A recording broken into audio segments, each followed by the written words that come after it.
Edward, and Jeff Zweerink discuss Jeff's book Escaping the Beginning, Confronting Challenges to the Universe's Origin. Jeff, how are you? I am doing well. How are you doing today? I'm doing really good, Jeff. And I appreciate you taking the time out of the what's that thing behind you called shoot? It was a brilliant opening. What are they? Observatories. Golly, I blew it. I was going to say I appreciate you taking time out of the observatory you've clearly just left behind you to do the podcast. I don't edit these, so we're just going to have to live with that clunky of an introduction. Well, it is the Griffiths Observatory, but as you might guess, it's not nighttime here. It's the middle of the day. I love the pictures, so I like recording here. I just figured it was smog or something. It's California. I'm in Florida, so California's like another planet to us. So good. Well, I appreciate you taking time, and you are pretty well known, and you have carved out a very specific and interesting kind of niche. But you also do a lot of podcasts like this. You are on the Babylon Bee, which is how I became interested in talking to you because I like those guys. Very good. And we're going to talk about your most recent book, but it's not your only book, and it's called "Escaping the Beginning: Confronting Challenges to the Universe's Origin." And why don't you set us up with that and then introduce a little bit about the topic and the concepts that you write in and explore, especially with the mainstream stuff like this, with this book.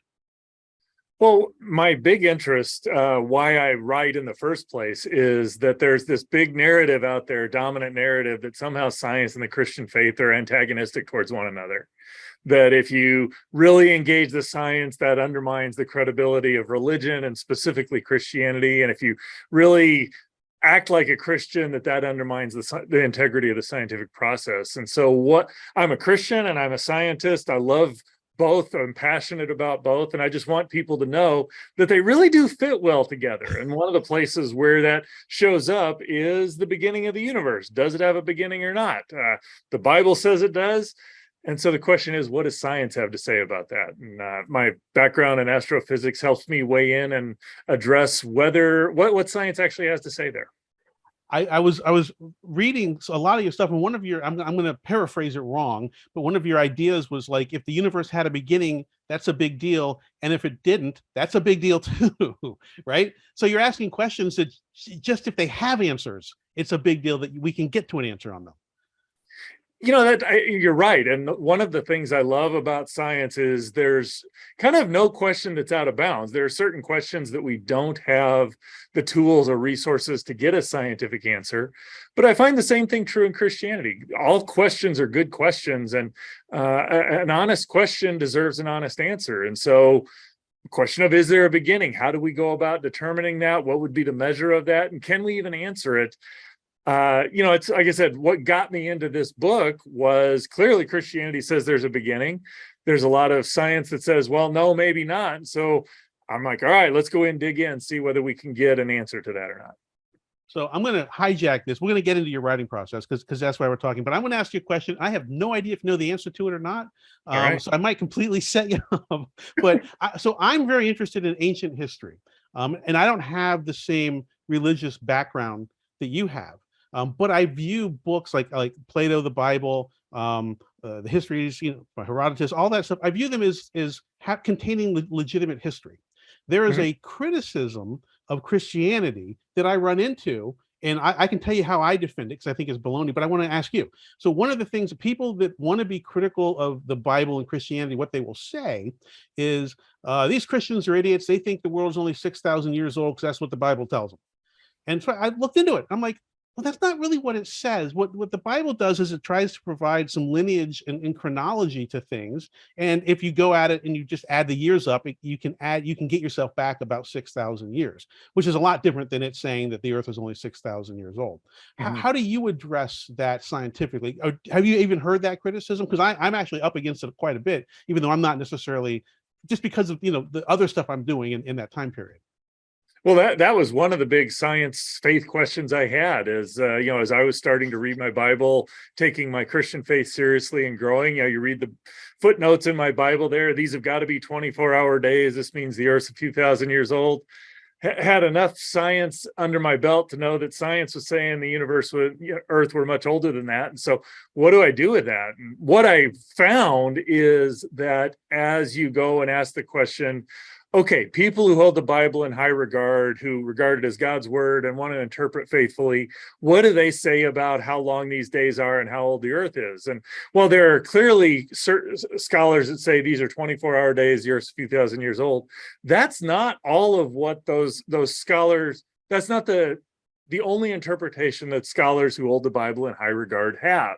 There are very legitimate, credible science or Christian scholars who look at that and say, you know, those are meant to be longer periods of time, or those aren't even meant to communicate time. They're a theological construct. And so when you look at the bulk of Christian, or the whole of Christian scholarship, it's got to be 7,000 or 6,000 years old is one way of looking at it, but it's not the only way. And so when I look at it, all right, what do Christians say? There are ways that looking at that with history and the integrity and the authority of scripture that align with what I find scientifically. And so that to me says, all right, these interpretations are a better way to look at it than the 6 24-hour day interpretation. Yeah. And I only tend to hear it from people that are trying to be critical. I don't hear, it's not like I go to Sunday school or I go to church and that's what's being taught. It's just when people want to find things to criticize, that seems to be one of the things. And my answer is a lot like yours. And you actually know, I don't know. I knew you would know. But I tell them, I'm not convinced. Well, I think there's a lot of history in it. I'm not convinced that that's what it was trying to convey, was how old stuff is. You can read it that way, but it doesn't have anything to do with what it's trying to tell you. But that's not a very satisfying answer is the only challenge. I like your question there and the way you look at it, because it encodes what one of my colleagues applies the golden rule of apologetics. It's like when you're looking at somebody's explanation or somebody's answer, always put it in the best light possible, not the most ridiculous light possible. Exactly. Yeah. Exactly. Yeah. Yeah. Well, and so I mean, I'll in full disclosure, I've written a book on Atlantis. It's got nothing to do with the Bible, but it pushes the time period back behind a lot of the biblical time period. So I get criticized for all kinds of stuff, and that's one of the criticisms I got was, well, Atlantis can't be 10,000 years old because the idiot Christians think the Earth is only 6,000 years old. So go talk to them. It's like, okay, everyone just calm down. But I just find it interesting. It's what you said, which is people tend to. What they try and do is they'll pick something like the Bible, which is a pretty deep topic or deep book. They'll try and find one thing they can criticize and then use that to dismiss the whole thing. Right. And now, and you addressed. I mean, when you come at these books you've written, and I want to get back to the writing process. I've stolen your time to answer that one question, which was a good answer. But you have to address that when you write these books too, right? I mean, you have to write so that people can come into this with whatever knowledge or whatever worldview they have, and then they can start to pick up your argument and then start to go on that journey with you through the book, right? Yeah, and one of the things that I really want to do is and I'll give you a little history why is I watched a debate between Ken Ham and Bill Nye. And both of them have their credibility and their deficiencies in the way they approach things. But what I recognized is that Ken Ham spent a lot of time not engaging with Bill Nye's topics, and Bill Nye spent a lot of time not engaging with what Ken Ham was saying. And what I've wanted to do in writing a book is, obviously I'm writing to an audience, my dominant audience is Christian. That's just the one that I understand the best. But I want somebody who says, okay, I disagree with what you're saying. I want them to come in and say, all right, this guy knows what he's talking about. He knows how to handle arguments. He understands my position. So that's the only way, or that's the dominant way I think they're going to actually engage with what I have to say. When somebody says something stupid or something that I know is incorrect or is belittling to my position, my hackles go up. I want to argue, and we're no longer having a discussion. We're having a debate, a fight or whatever, and not much good comes out of that generally. So I want to engage people in that dialogue. You do that by treating their arguments credibly and reliably and putting them in the best light. And put him in the best light. Yeah, I think the modern ways, if someone doesn't disagree with you, you call them a name and then you hang up on them, right? But you make sure they heard the name and they can't respond and call you one back. So you've taken a better approach than that.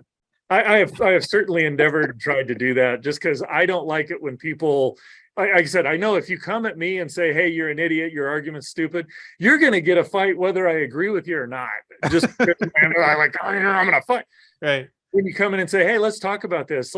I can have great conversation with people who vastly disagree, but we're engaging about real ideas. And that's where I want people to get to in engaging these topics. I enjoy that. I think both people learn a lot more when you actually talk something through, even if you don't agree at the beginning and don't agree at the end. But to actually have to defend your ideas and to actually listen to what the other person's saying and address their critiques, not just wait for them to stop talking and repeat your idea, which you probably do get a lot of too. So in these books, so you've written, I mean, you're an academic, you've written a ton of what they call peer review papers. What is a peer review paper? How is that different than like Escaping the Beginning?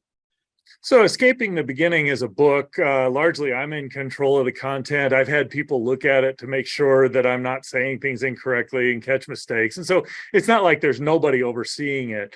But this is, once I'm content with the book, once I've gotten it written, we're going to get it published. A peer-reviewed article is one where there's scientific research that I've done that I now want to write up and present to other people. And so there are going to be people who are experts in that field looking and saying, all right, is he handling the data well? Is he putting stuff in? There's just a set of requirements of, you don't get to publish graphs from previous people to make your point.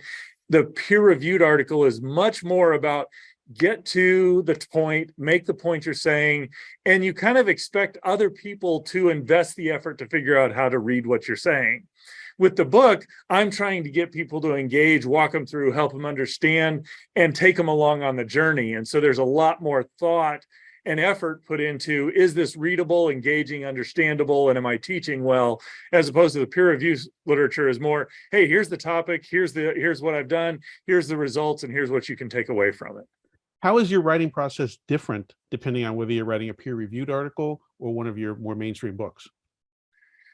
So for the peer-reviewed article, it really is, okay, what is it that I'm contributing to the body of knowledge? Why is this relevant to be published? And then once I do, it's like, okay, how succinctly and directly can I say it that would allow someone to know what I've done and validate if they could go out and build the instrument or repeat the experiment, replicate what I did and validate the result and understand what the result was. It's a very succinct and terse, almost kind of cold way of writing, if you will. And how is your process different though? I mean, is it the same? I mean, when you're writing the peer review stuff, do you do it exactly this? You get up at 8 o'clock, you have your coffee, you write 4,000 words, and you go to lunch, or I don't know, whatever you do. Is it the same process to write one of those as to write a book, or is it different? I find the scientific journal, the peer review journals, are actually a little easier because they tend to be smaller chunks. There's like, okay, here's this bit of research, here's the main point, and they just articulate, okay, there's my abstract, there's the introduction. It's fairly well specified what you want to do because people are expecting it to be in this format. With a book, I find that a much more daunting task because one, instead of maybe 5,000 words, it's 50,000 words. So there's just a lot more to be said. But there's thought about, okay, what's my main message? How am I going to weave it together? Is it better to write a whole bunch of shorter messages and tie them together? Is there an overarching theme for the book? How do I break it down into pieces where I can tackle this section and that piece now fits into the rest of the story? So they're similar in that, okay, here's the message I want to get across. The technique for getting the message across in the peer review literature is more succinct, direct, and terse, whereas the book is, I want to draw people in, I want to engage them, I want to get them interested. Hopefully people that aren't interested might even read it because I've done things in an engaging way. I want to tell stories, get them thinking. I really want them thinking about these ideas so that they can start saying, okay, is this true or not? Has he supported his position well? If I disagree, what would I say? Oh, maybe he's even addressed one of my disagreements in there. I want to get people to walk along in the journey and hopefully get them to walk away and say, hey, I either agree or disagree. This guy has said it well. I like this. It's added to my ability to converse on this topic. Interesting. That's good. Sometimes I ask, what do people get out of a book like this? And I think that's it, right? They get a better grasp of the topic, and they are better able to talk about it with other people, or maybe even spread the message. So this book has been out. When did this come out? This came out about 2 years ago. About 2 or 3 years ago. Yeah. Beginning. Has anything surprised you about its release? Looks like it came out right before the pandemic, September 2019, maybe. Yeah, normally this is kind of a big enough topic that I would have, wanted to have some interviews and engage this. I think the whole thing with the pandemic has kind of muted some of that. One of the things that I found enjoyable and engaging about the topic is in the peer review, I had a fellow who's a colleague of mine who is associated with the ministry I'm involved with, and he was one of my reviewers and did a lot of work in that area of astrophysics. And then I had a skeptic who had similar sort of credentials who engaged that. And so both of them, one who's antagonistic, or not antagonistic, but not in agreement with what I'm saying, and one who is in agreement. And I had them both, trying to figure out how to work through that. And it was just a really rewarding process to be able to walk out of the end of that, address both of their concerns, and both of them being able to actually endorse the book and saying, hey, this is a good book to talk about this topic. And I think there are people who've really benefited from the way I did that and having both of those people be able to engage with my work.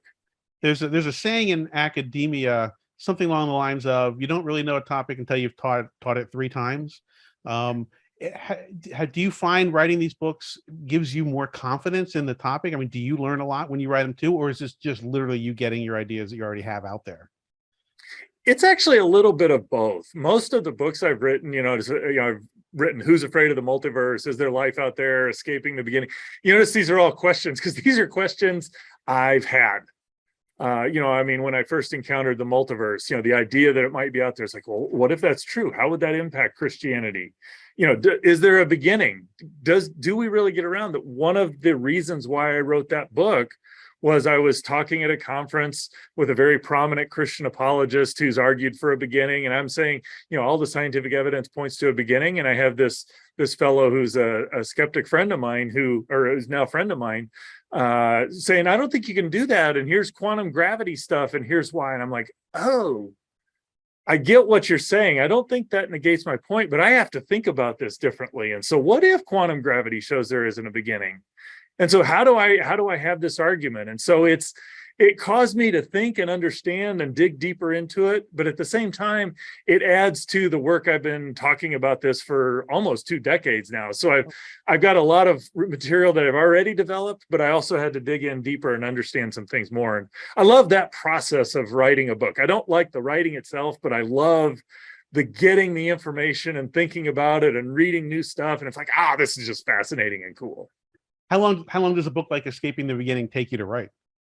On one measure, it's 10 years, and on the other one, it was 3 months. So, like I said, I've been talking about this topic for a long time. So the ideas have been floating around in my mind for a long time. This particular book, I sit down and start writing chapters. It was about 3 months worth of writing, that's not typically usual. Normally, I have to start and go do some reading, and this particular one, the actual writing part came out a little faster because part of my process is once I figured out what I'm going to say, it's much easier to write it down. So a lot of the time goes into figuring out what I want to say first. And then by the time I've gotten there, being able to put it on paper flows a lot more easily.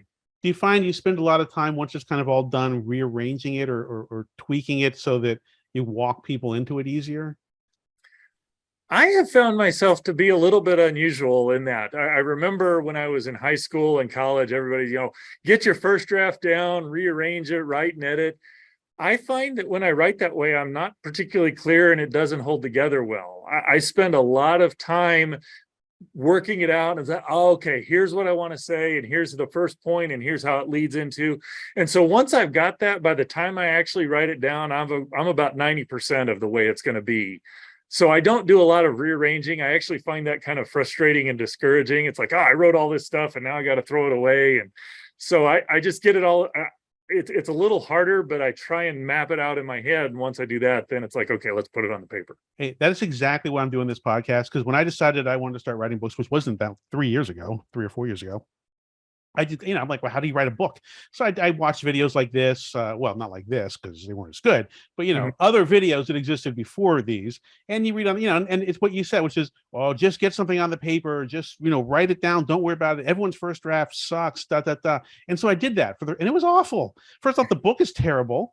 I became a better writer towards the end than the beginning. So then when I would go back and tweak stuff in the beginning. It was a little bit different style, so I made it a little disjointed, and it took like 2 years. It was Right. terrible. So I'm like, well, how do you, okay? So now the way I write is much more like what you described. Now I'm writing. I'm split between fiction and I call it history. Astrophysicists might not call Atlantis history, but it's historical. It's historical. Okay. But when I do the historical stuff, I'm much more closer to the process you just described, which is I think about it and then I comb through kind of repeatedly. I don't really have a first draft because it's too hard to glue it. For me, it was too hard to glue it all together. So I'm going around the block to agree with it, basically. So we have a similar process. All right. Well, Jeff, we are out of time. So the last question I usually ask is if you have any advice. Although I don't know if there are other astrophysicists who are really watching this who want to write about the beginning of the universe and compare and contrast science with Christianity. But if there are, or maybe someone who has some other topic that they're an expert in, and they haven't written a book, but they want to get started. What's the one piece of key advice you'd want to give them? I think for one of the things I have found is that once I figure out who I'm talking to, who do I want to communicate this message to, it allows me to start communicating. Oddly enough, in all of my English and whatever taking through school, I never realized that writing was about communicating a message. And before I can communicate the message, I need to know who I'm talking to. So have a clear picture of who you're talking to. I know who that is almost all the time in my brain, and that helps me organize my thoughts. And it's like, okay, am I too technical? Am I too shallow? Do I need to beef it up? Do I need to be more engaging? Once I've got that adds some clarity to all of those other questions that kind of focuses and allows me to get things that says, all right, I've communicated this message to this group of people or this type of person. And as I've done that, my writing has gotten better. That's really good advice. I actually hadn't. I've given lots of advice. I've never given that advice. I need to follow that advice because it's good. Yeah, I mean, there's probably some official writery name for it, but yeah, figure out who it is you're trying to talk to, and then talk to them in the way that's going to most effectively communicate what you're trying to communicate. All right. Well, Jeff, look, it's been a pleasure. Hopefully all of your books surpass, who is it, Paul Davies? Isn't he the big guy, one of the big guys in a space like this? So hopefully you outsell him. I'll keep an eye on the Amazon charts. I'm sure after this interview, you'll take him over. All right. And we know when your next book comes out, maybe we'll follow up and get caught up again and see where you're at. That would be enjoyable. I really appreciated our conversation today. It's been a lot of fun. Great, Jeff. Thank you very much. I'll talk to you. Bye. Thank you for watching. Please consider hitting the subscribe button.